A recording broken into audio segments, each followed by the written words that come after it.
రాత్రిపూట శ్వాసకి ఇబ్బంది పడి, గురక లాంటిది గూడా చిన్న వయసులోనే వాళ్ళకి డెవలప్ అయితుంది. దానివల్ల వాళ్ళు ఇబ్బంది పడుతుర్రు.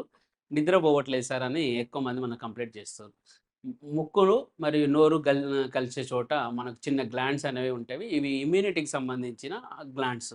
అయితే కొందరి పిల్లల్లో మనకు ఎక్కువ ఇవి ఇన్ఫెక్షన్స్ బారిన పడి దీంట్లో వాపు అనేది స్వెల్లింగ్ అనేది వస్తది.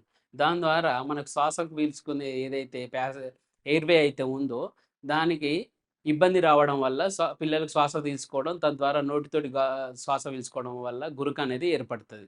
దీంతోటి పిల్లలు రిపీటెడ్‌గా శ్వాసకి ఇబ్బంది పడడము, స్నోరింగ్ అనేది, గురక పెట్టడం అనేది జరుగుతది.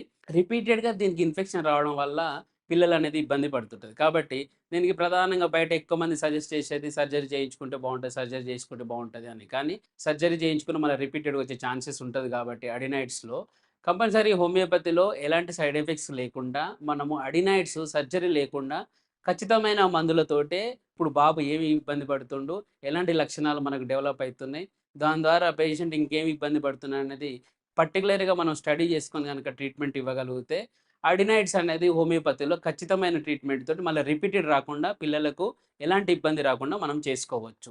ఈ అడినాయిడ్స్ గురించి ఇంకా డీటెయిల్స్ కావాలన్నా, ఎలాంటి వైద్య సహాయం కావాలన్నా కింద స్క్రోల్ చేస్తున్న నెంబర్‌కి కాల్ చేయండి.